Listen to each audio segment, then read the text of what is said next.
Hey guys, so in this video we'll be using RDS. ठीक है, तो RDS के बारे में हमने लास्ट वीडियो में उसका ज़रूरत क्या है वो देख लिया था एंड उसका आर्किटेक्चर भी छोटा सा देखा था हमने।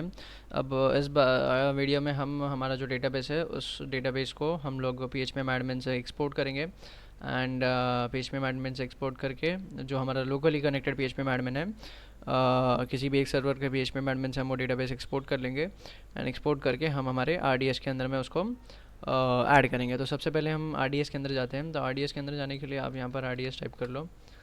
RDS के अंदर यहाँ पे गए हम।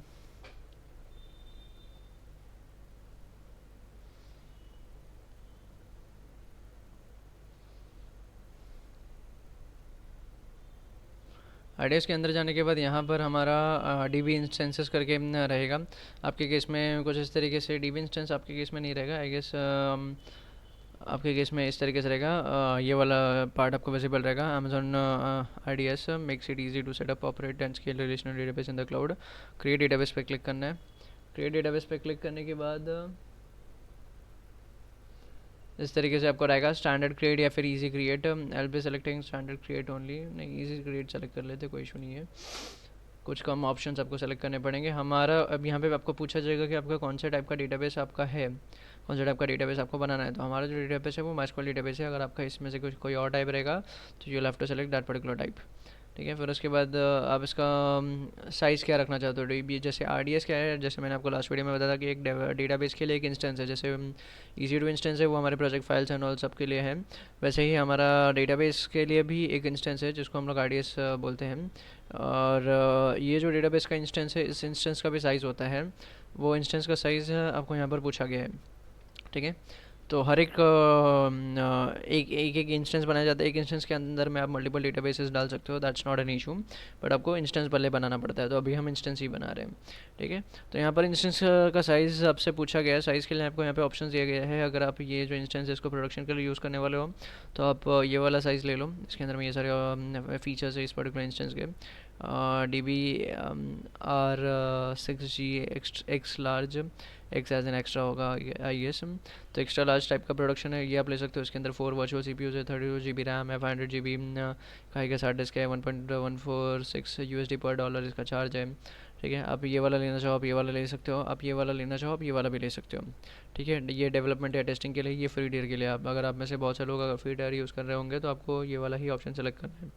ठीक है, उसके बाद आपको क्या करना है कि आपको DB आइडेंटिफायर प्रोडक्शन मतलब समझाना है। गेस प्रोडक्शन मतलब आप इसको कमर्शियली यूज़ कर रहे हो, पब्लिक को आपने अपने जो अपना आपका जो प्रोजेक्ट है उसको प्रोडक्शन में डाल दिया है, मतलब जनरल पब्लिक उसको यूज़ कर सकती है।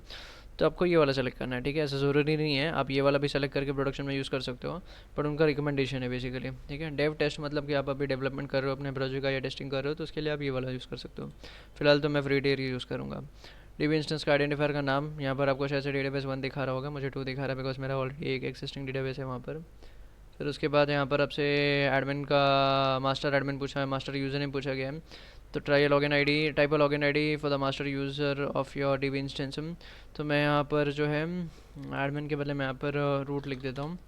फिर उसके बाद ऑटो जनरेटर पासवर्ड, तो पासवर्ड जो है मैं यहाँ पर जो है एक पासवर्ड डाल देता हूँ। लेट्स कंसिडर 12345 पासवर्ड डाल रहा हूँ और यहाँ पर कंफर्म पासवर्ड में भी 12345। ठीक है, ये सेम पासवर्ड मैंने हमारा जो जब हम मारिया DB सेटअप कर रहे थे या माइस्क्वेल का सेटअप कर रहे थे इंस्टेंस बनाते वक्त हम, तो वहाँ पर भी हमने ये रूट ही रखा था। बट यहाँ पर पासवर्ड जो है मुझे 8 कैरेक्टर्स रखना है, तो LB.8-7 है और 8 है। यहाँ पर भी 7 और 8 रख देते हैं। पासवर्ड में मैंने पहले जैसे ही रखा था 1 to 6 रखा था, बट 1 to 6 नहीं एप्लीकेबल है यहाँ पे। ठीक है, कोई इशू नहीं है। तो जो मेरा यूज़र नेम है वो रूट है और पासवर्ड जो है वो 1 to 8 है। ये सब रहने देते डिफ़ॉल्ट सेटिंग्स और क्रिएट डेटाबेस पे क्लिक करते हैं। अब हमारा क्या बनेगा, हमारा डेटाबेस का एक इंस्टेंस बनेगा। इस तरीके से हमारा डेटाबेस का इंस्टेंस बन चुका है। अब इसका भी एक रीजन रहता है, अवेलेबल रीजन है और अवेलेबिलिटी जोन रहता है, वो यहाँ पर भी रहेगा। देन यहाँ पर अभी क्रिएटिंग लिख कर आ रहा है, डेटाबेस का साइज़ जो है वो लिख कर आ रहा है, CPU उसका कितना यूटिलाइज़ हो रहा है, करंट एक्टिविटी क्या हो रहा है, ये सब चीज़ें भी रहती है इसके अंदर। ये मैं भी किसी अगर टाइम बचेगा तो मैं भी किसी आगे वाले वीडियोज़ में हम लोग ये सब चीज़ें डिटेल में देखने की कोशिश करेंगे। फिलहाल के लिए हम क्या करते हैं कि हमारा ये डेटाबेस बन रहा है। अब डेटाबेस बन तो जाएगा, लेकिन डेटाबेस का भी ये इंस्टेंस बन गया है। अब इसके अंदर डेटाबेस डालना है, तो डेटाबेस डालने के लिए क्या करना पड़ेगा कि अभी तो इंस्टेंस बन रहा है, तो अभी आपको इसका एंड पॉइंट मिला नहीं है, मे भी शायद थोड़े समय में मिलेगा। तो क्या करना है कि अब हमें यहाँ पर हमने अभी तक जो है डेटाबेस का इंस्टेंस बना लिया है। अब इस इंस्टेंस के अंदर जाकर हमें डेटाबेसेस ऐड करने हैं, ठीक है।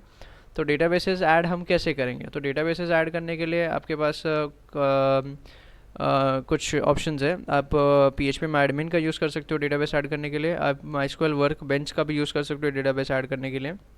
माइस्क्वेल वर्क बेंच भी PHP में एडमिन के जैसा ही एक क्लाइंट है, डेटाबेस का क्लाइंट है, जिसका यूज़ कर सकते हो। आप को करना ये होगा कि आपको सबसे पहले माइस्क्वेल वर्क बेंच जो है वो एक सॉफ्टवेयर है, तो उसको आपको डाउनलोड करना पड़ेगा। अनलाइक PHP में एडमिन तो बेसिकली एक वेब ब्राउज़र पे चलने वाला फ्रेमवर्क जैसे है, लेकिन माइस्क्वेल वर्क बेंच आपको डाउनलोड करना पड़ेगा। डाउनलोड करने के बाद आपको यहाँ पर जो एंड पॉइंट मिलेगा, अभी तो नहीं मिला है, मिलेगा थोड़ी देर में, तो वो एंड पॉइंट वहाँ पर डालना पड़ेगा। आपको यूज़र नेम पासवर्ड डालना पड़ेगा, पोर्ट नंबर डालना पड़ेगा, एंड देन आप माइस्क्वेल वर्क बेंच के थ्रू आप हमारे इस सर्वर से कनेक्ट हो जाओगे, ठीक है, डेटाबेस के सर्वर से। एंड देन आप उसके अंदर डेटाबेस जितने चाहो उतना डेटाबेसेस बना सकते हो, ठीक है। हम माइस्क्वेल वर्क बेंच यूज़ नहीं करने वाले, हम PHP में एडमिन यूज़ करेंगे, बिकॉज माइस्क्वेल वर्क बेंच उतना यूज़र फ्रेंडली नहीं है जितना PHP में एडमिन यूज़र फ्रेंडली है। एंड दूसरी बात ये है कि माइस्क्वेल वर्क बेंच किसी भी PC में आपको इंस्टॉल करना पड़ेगा। PHP में एडमिन के केस में ये एक थोड़ा एडवांटेज है कि PHP में एडमिन आप कहीं पे भी जाओ, पाथ डालो PHP में एडमिन का जो भी है, एंड आपका पाथ से वो ओपन हो जाएगा। आपको उसके लिए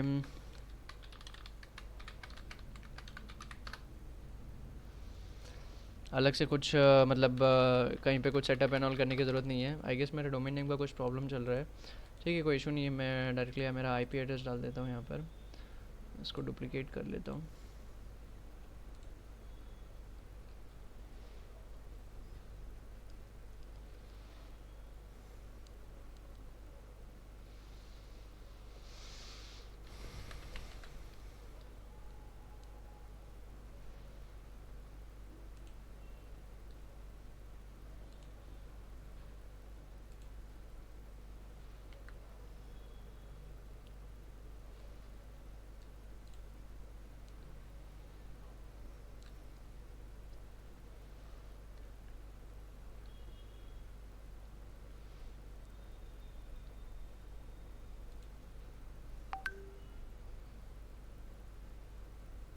IP एड्रेस मैंने कॉपी कर लिया है, एंड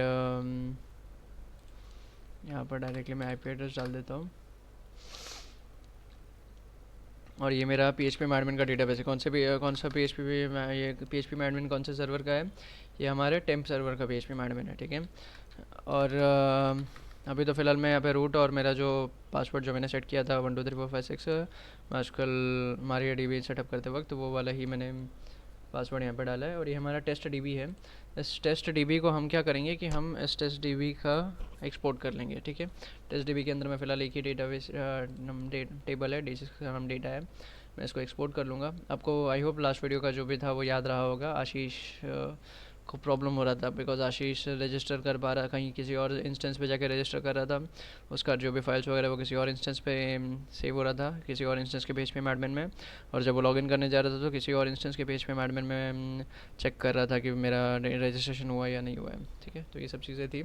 फ़िलहाल मैं टेस्ट DB पे जाऊँगा और एक्सपोर्ट पे क्लिक करूँगा, और मेरा जो ये डेटाबेस है वो डेटाबेस को मैं PHP में एडमिन से एक्सपोर्ट कर लूँगा, ठीक है। गो, एक्सपोर्ट हो गया। अब वापस से यहाँ पर आते हैं। यहाँ पर आने के बाद हम थोड़ा इसको रिफ़्रेश करने की ज़रूरत नहीं। यहाँ पर देख लो, आपको आपका एंड पॉइंट मिल गया है। ये आपका एंड पॉइंट है और ये आपका पोर्ट नंबर है। अब हम क्या करेंगे कि अब क्योंकि अब हमें करना ये है कि हमें हमारे PHP में एडमिन, अभी जो हमारा PHP में एडमिन जो है, PHP में एडमिन हमारे कहाँ कहाँ पे इंस्टॉल्ड है, हमारे दोनों ही सर्वर में PHP में एडमिन इंस्टॉल्ड है, ठीक है। तो उसकी कोई इशू ही नहीं है कि किसी एक सर्वर में इंस्टॉल रहेगा तो फिर प्रॉब्लम है। हमारे दोनों सर्वर्स में PHP में एडमिन इंस्टॉल्ड है, दोनों इंस्टेंसेस में। अब हमें करना ये है कि हमें उस PHP में एडमिन के अंदर में कुछ कॉन्फ़िगरेशन में जाके चेंजेस करना है, और कॉन्फ़िगरेशन में चेंजेस करने के बाद हमारा जो PHP में एडमिन है वो हमारे RDS, जब भी हम उसको PHP में एडमिन को ओपन करेंगे तो हमारे RDS का जो डेटाबेस का सर्वर हमने बनाया है उसको ओपन करेगा हर बार। तो कॉन्फ़िगरेशनल चेंजेस क्या है वो मैं आपको इस डॉक्यूमेंटेशन से बताऊँगा। ये एक बेसिकली आर्टिकल है। आप ऐसे आर्टिकल को ऐसे सर्च फाइंड आउट कर सकते हो, जैसे मैंने किया था। आई गेस मैंने टाइप किया था connecting P H P my admin, yes, connecting P H P my admin to R D S server, ऐसे करके मैंने सर्च किया था।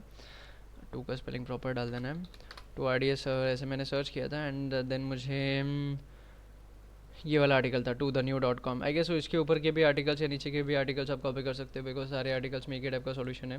और वो सॉल्यूशन ये है। ये सॉल्यूशन क्या है वो देख लेते हैं हम लोग। तो आपको हमें क्या करना है कि जो हमारा PHP में एडमिन का फोल्डर है उसके अंदर जाना है हमारे इंस्टेंस के, और वहाँ पे config.inc.php में जाके चेंजेस करना है।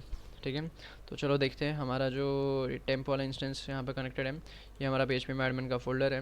वेर www.html के अंदर में हमने इसको इंस्टॉल किया था ना PHP में एडमिन को, तो यहाँ पर वो फोल्डर है। फोल्डर के अंदर गए, अंदर जाने के बाद यहाँ पर हमारा कौन सा वाला फाइल था वो चेक कर लेते हैं। config.inc.php, config.inc.php,